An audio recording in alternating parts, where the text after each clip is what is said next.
मुझे और पूरे आलम इस्लाम को बेपनाह खुशी हुई। अल्लाह ने शेर सुन्नियत हज़रत अल्लामा मौलाना मुफ्ती सलमान अज़हरी साहब को रिहाई अता फरमाई है।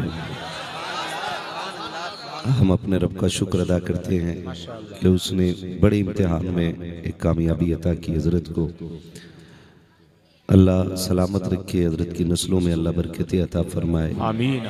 बेपनाह बरकतें अता फरमाए। आपके जहन में सिर्फ एक बात आपके गोश गुजार करना चाहता हूँ। हमने ये गलती की है कि अपने रहनुमा, अपने कायदीन के नक्शे कदम पे हम नहीं चले हैं। हमने अपने उलमा को सिर्फ मस्जिद के मुसल्ले तक समझा और वहीं तक उनको रखा।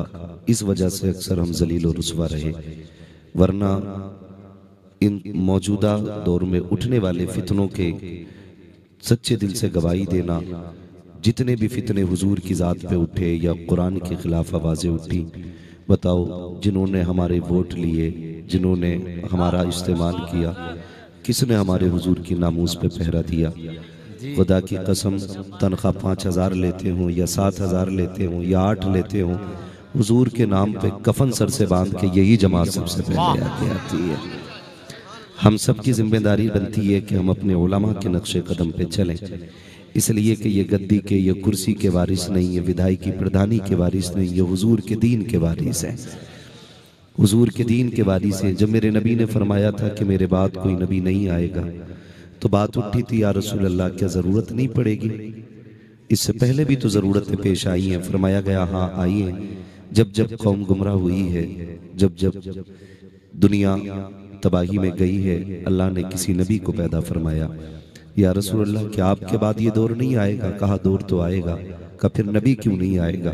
तो मेरे नबी ने फरमाया था कि जो काम पहले के नबी करते रहे वो मेरी बात के उलमा करते रहे हैं। तो उसी जिम्मेदारी को लेकर के कोई मस्जिद में बैठा है, कोई मदरसे में बैठा है, कोई खानकाह में बैठा है, हम अपने इन उलमा के शाना बशाना रहें और इनको कह दें फिक्र ना करें, कुरान पढ़ाना आपका काम है, शाना बशाना खड़े होना यह हमारा काम है। सुभान अल्लाह, सुभान अल्लाह। आज ये बुजुर्गों की निस्बत से महफिल सजी है।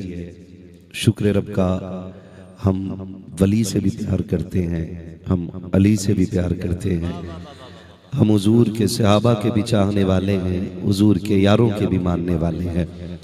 और ये इसलिए है कि हमारे सर पे दामन बरेली के अहमद रजा का साया किए हुए है, और ये उन्हीं की निस्बत की बुनियाद है कि हम, हमारे सीनों में इश्क़ रसूल की शमा जल रही है। हाँ, जल रही है।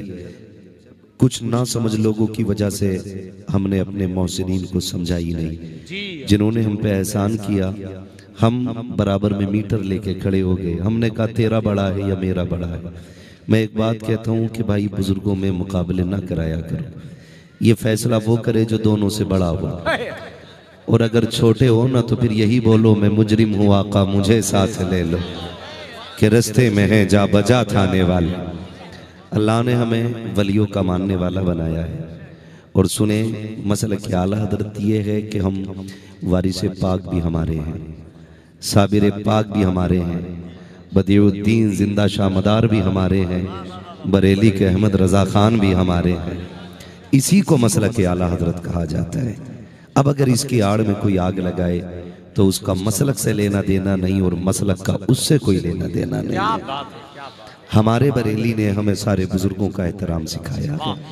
जो जिससे जितनी ज्यादा अकीदत रखता है उस बुजुर्ग का उसको उतना ही ज्यादा फैज मिला करता है। तो मैं तो यही चमन चाहता था कि इसी महफिल में दमदार का भी नारा लगे और मसलक के आला हजरत का भी नारा लगे। यही एक चमन हमारा होना चाहिए।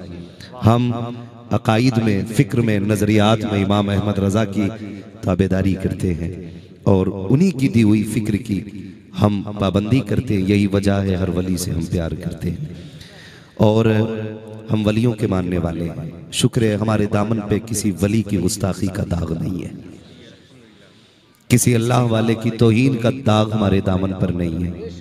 हम हर अल्लाह वाले से प्यार करते हैं इसलिए कि वो अल्लाह वाला है, इसलिए नहीं कि वो हमारा है जी, अल्लाह, इसलिए नहीं कि वो हमारा है, इसलिए कि वो अल्लाह वाला है।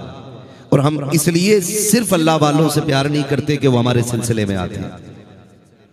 बहुत गौर से मेरी बात सुन लीजिए। अल्लाह करे ये झगड़े खत्म हो जाए और सारे हुजूर की चौखट पे आके इकट्ठे खड़े हो जाए, बस यही तमन्ना अपनी रहती है। हम सिर्फ इसलिए प्यार नहीं करते कादरी बुजुर्गों से कि वो हमारे सिलसिले में आते हैं। अगर यही नजरिया इमाम ने दिया होता ना तो बरेली वाला कभी अजमेर वाले का नारा ना लगाता।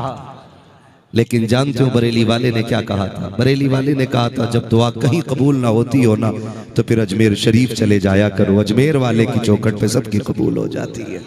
सुभान अल्लाह। तो हमारी जो निस्बतें और अकीदतें हैं ना, इस बुनियाद पर नहीं कि हमारे सिलसिले में आते हैं, इस बुनियाद पर है कि वो अल्लाह वाले हैं, वो अल्लाह वाले हैं। और जो अल्लाह वाला मिल जाए उससे मोहब्बत करनी है, उससे मोहब्बत करनी है। पूरी जिंदगी हमने करामतें सुनी है।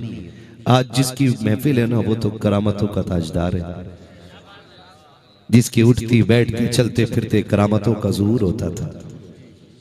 मैं शुक्र अदा करता हूं अपने रब का कि उसने हमें बरेली वालों के बड़े करीब किया है, बड़े करीब किया है। मैं तो खुल के कहता हूं भाई, किसी भी मकतब फिक्र का बंदा आके बैठ जाए, हमें कोई टेंशन नहीं है, इसलिए कि हमारे पास जो माल है वो चोरी का नहीं है, इमाम अहमद रजा की तिजोरी का माल है और एक नंबर का माल है, एक नंबर का माल। अगर सोने की बात करें तो 22 कैरेट नहीं 24 कैरेट है, एक नंबर का माल है।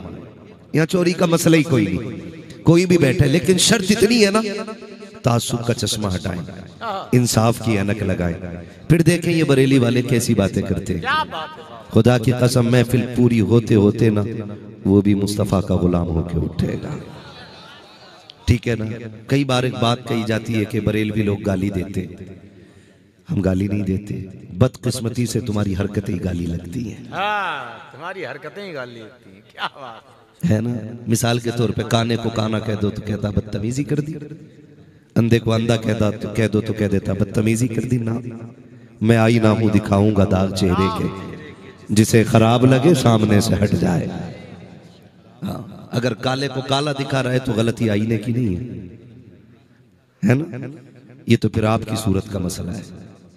बदलें अपने आप को, रवैये ऐसे करें कि सब तुम्हें हुजूर का कहें। दुख नहीं होता, बड़ी तकलीफ हुई 12वीं में अभी भी झंडे उतारे गए, कहा जाता भाई थोड़ा सा बात ना किया करें, तकलीफ होती है ना।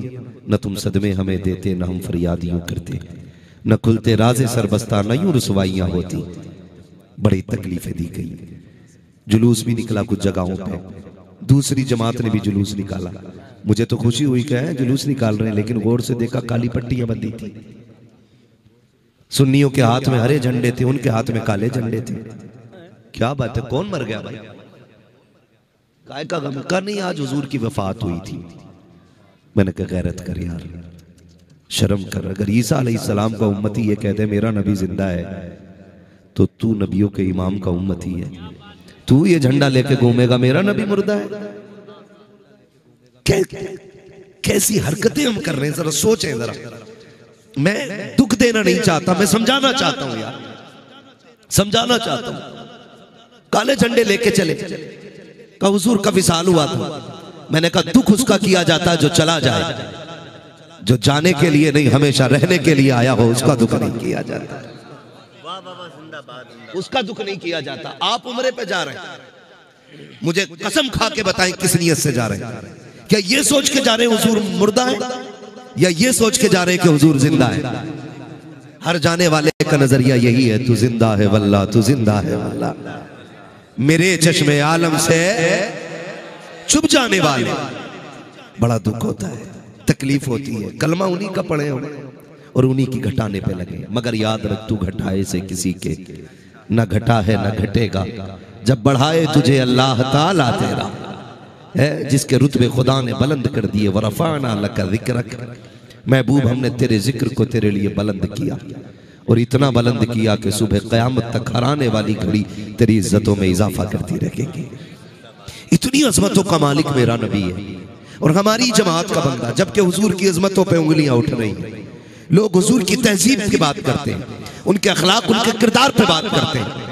हमारी जमात के लोग टोपी पहन के दाढ़ी लगा के कहते नहीं नहीं जी वो तो हमारी तरह है, तुझे देख के दीन बदनाम होगा। उन्हें देख के लोगों ने कलमे पढ़े, कलमे पढ़े। क्यों ऐसी बात करते हो, क्यों ऐसी बात करते हो? जानते हो हुज्जतुल इस्लाम बरेली की शान, इमाम अहमद रजा के घर का एक चांद, हुज्जतुल इस्लाम अल्लामा हामिद रजा खान, आप चेहरे पे कपड़ा डाले रहते थे।